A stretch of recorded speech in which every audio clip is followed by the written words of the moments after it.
Cycle यात्रा करने वाले, 85% बहुजन समाज में सत्ता की भूख जमाने वाले, व टुकड़ों में बटा हुआ समाज, यादव, कुर्मी, लोहार, पासी, गडरिया आदि जितनी भी जातियां हैं, सबको एकता के सूत्र में बांधने वाले बाम से डीएस फोर्ड व बहुजन समाज पार्टी के संस्थापक माननीय काशीराम जी के चरणों में नमन करते हुए मैं आज की सभा में अपने विचार प्रस्तुत करूंगा।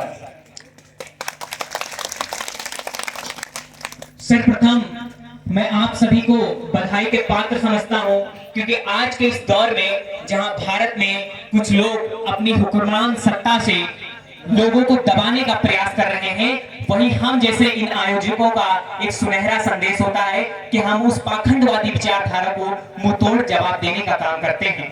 बाबा साहेब ने, अगर आज मैं यहाँ बोल रहा हूँ, आप मुझे सुन रहे हैं, तो वो अधिकार हमें भारतीय संविधान से मिलता है, ना कि किसी और चीज से या किसी और धार्मिक ग्रंथ से। बाबा साहब ने हमें पढ़ने का अधिकार दिया।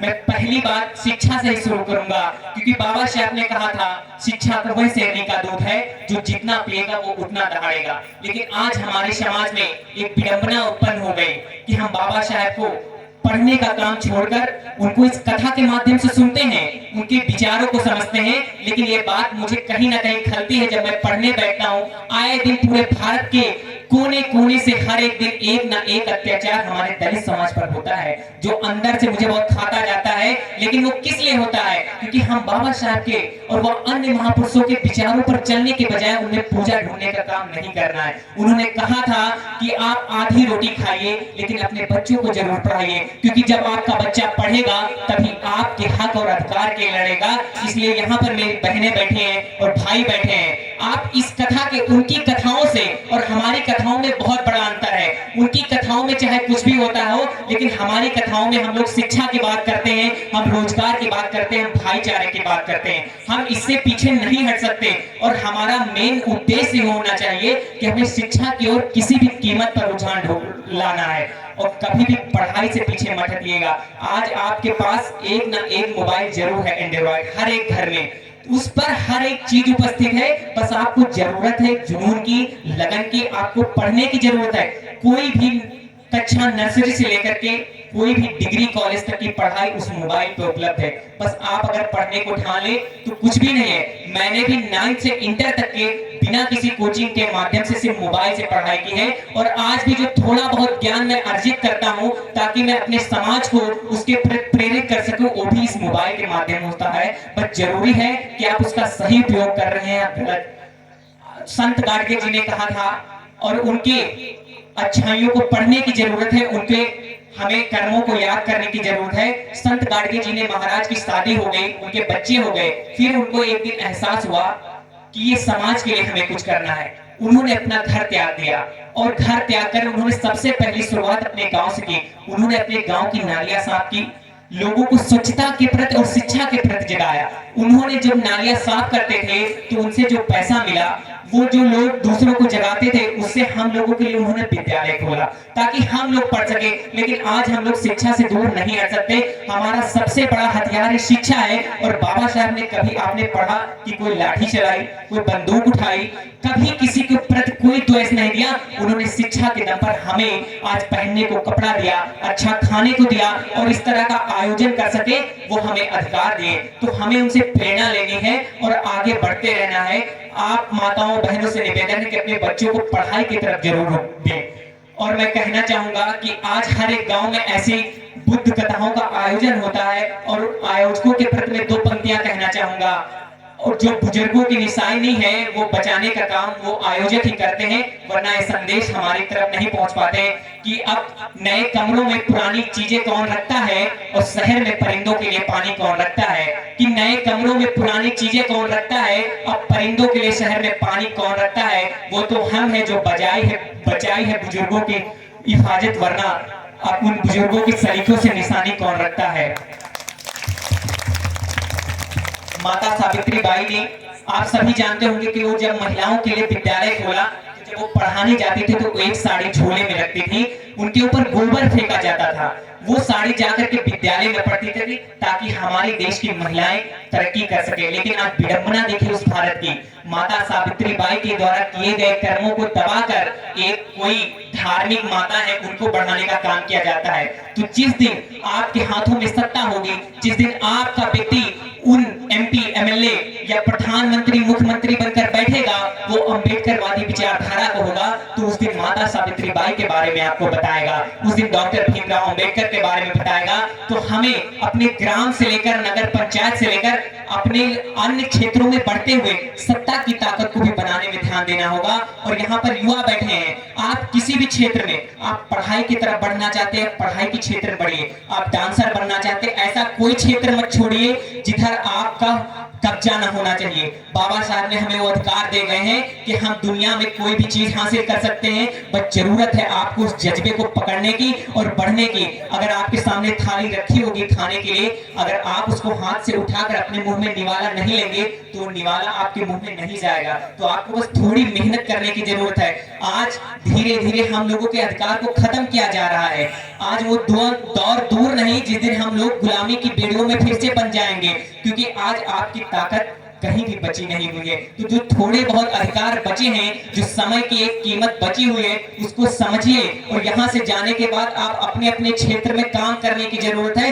तभी आप अपने मान सम्मान और स्वाभिमान को बचा सकते हैं, वरना वो दौर दूर नहीं जब हमारे बुजुर्गों को हांडी बांधी जाती थी गले में और कमर में झाड़ू, वो फिर आज हम सबको दौर देखना पड़ेगा। क्योंकि आज आपने देखा भी प्रयागराज हुआ, वहां पर मनु स्मृति के द्वारा जिनमें कहा गया था ढोल गंवार शूद्र पशुनारी सकल ताड़ना के अधिकारी, उसी विचारधारा के आधार पर एक संविधान वहां पर बनकर तैयार हुआ, जो हमारे बाबा साहब के संविधान को खत्म कर उस मनु के संविधान को लागू करने की कोशिश की जा रही है। और वो सरकार सत्ता में बैठकर हमारे अधिकारों को खत्म करने की बात करती है। तो आप इस छोटे छोटे आयोजनों से प्रेरणा लेते रहिए और आगे बढ़ने का काम कीजिए, वरना बहुत दिक्कतें आने वाली हैं। क्योंकि आप अब देख रहे हैं एक मजदूर की कमाई, एक किसान की कमाई, उसके फसल की कमाई नहीं बढ़ी, लेकिन आज आप देखिए वो बड़े बड़े बिजनेसमैन, रिचार्ज आपके मोबाइल में होता 40% बढ़ गया। किसकी वजह से? हमारी वर्तमान सरकार की वजह से। क्या आपके घर सुधरे? क्या आपके बच्चे आगे बढ़े? नहीं। जो सरकार, जो लोग काम करते हैं वो आपके यहाँ जब वोट मांगने आते हैं, आपके पैर छूते हैं। आप 1-2 हजार रुपए के लिए अपनी वोट को मत बेचिए, क्योंकि बाबा साहब ने आपको सबसे बड़ा अधिकार वोट का दिया है। आप वोट के अधिकार से अपने बच्चों का भविष्य तय कर सकते हैं, आप अपने बच्चों को पढ़ा सकते हैं। जब आपके क्षेत्र का नेता ग्राम प्रधान से लेकर विधायक या सांसद तक होगा, आपका होगा, तो आपके बारे में वो विचार लेगा। आप सोचिए, आपके बच्चों को एक सरकारी स्कूल में पढ़ाया जा रहा, अभी न्यू एजुकेशन पॉलिसी 2020 के तहत कई सारे ऐसे कानून लागू किए गए हैं जिसमें जो सरकारी स्कूलों के बच्चे हैं, अगर उसमें 50 से कम बच्चे होंगे तो उनको इस विद्यालय को खत्म कर दिया जाएगा, यानी कि बंद कर दिया जाएगा। क्या आपके पास इतना बड़ा संसाधन है कि आप अपने बच्चों को प्राइवेट स्कूल में अफोर्ड कर पाएंगे? और धीरे धीरे निजीकरण की ओर भारत को ले जाया जा रहा है। आप देखिए कि किस तरह से रेल का निजीकरण हुआ, हवाई का हुआ, तेल का हुआ।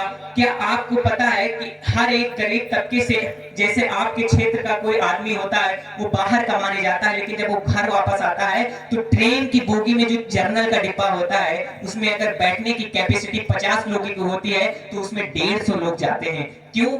क्योंकि अगर वो आपके अपने परिवार के लिए 300 रुपए कमाता है तो नहीं चाहता कि मैं 200 रुपए का टिकट खरीद कर 200 रुपए अपने परिवार की जीविका को ना चलाते हुए उसको व्यर्थ गवा दो। तो उसमें खड़े हुए कैसे भी आता है, लेकिन अपने परिवार को तो आपको मौका मिला है, आपके माता पिता आपके लिए कर रहे हैं, तो आपको आगे बढ़ने की जरूरत है। आप हिम्मत नहीं आ सकते। और किसी भी तरीके की कोई भी समस्या होती है, मोबाइल है, बाकी आपके लिए बड़े भाई हमारे और हमारे अंकल जी यहाँ पर हैं, भीम आर्मी से आप जुड़िए। कोई भी समस्या है आपके, उसका सुझाव दिया जाएगा, लेकिन आप लोग अपने रास्ते से अडिग मत होइए, उस पर डटे रहिए और पढ़ाई के क्षेत्र में आगे बढ़ते रहिए। हम सभी जानते हैं कि जब भारत को स्वतंत्रता मिली तो उन स्वतंत्रता सेनानियों को महापुरुष कहा गया, लेकिन आप भारत की विडंबना देखिए कि उसी भारत पर जो लोग देश के लिए अपनी जान को कुर्बान किए उनको आज बहुत कुछ प्राप्त हुआ।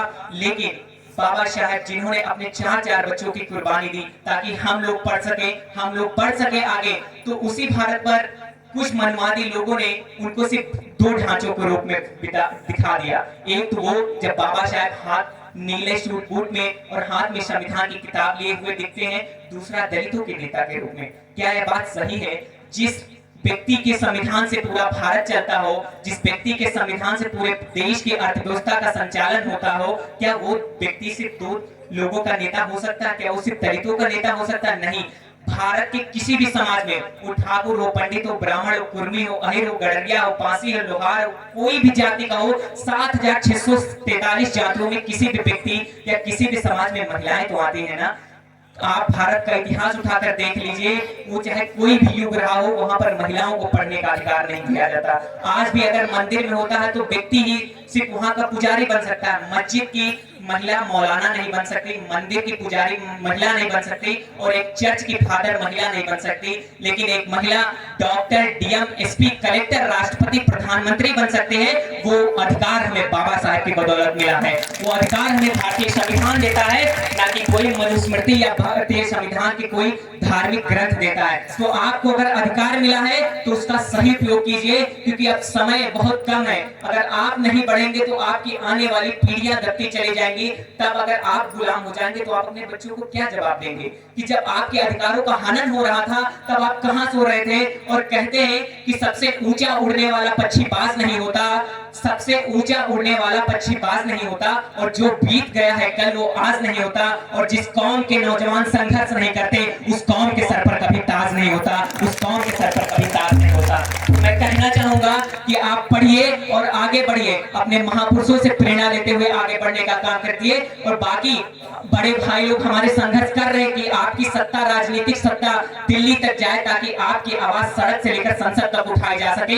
इसके लिए सब लोग काम कर रहे हैं। बड़े भाई चंद्रशेखर आजाद भी दिन रात लगे हैं, लेकिन आप अपनी वोट का व्यर्थ उपयोग न कीजिए। अभी हमारे अधिकारों पर SC ST वर्गीकरण में क्रीमीलेयर हुआ था। सभी लोग मोबाइल चलाते, शायद देखा होगा 21 अगस्त को भारत बंद को आंदोलन हुआ था, देखा था ना?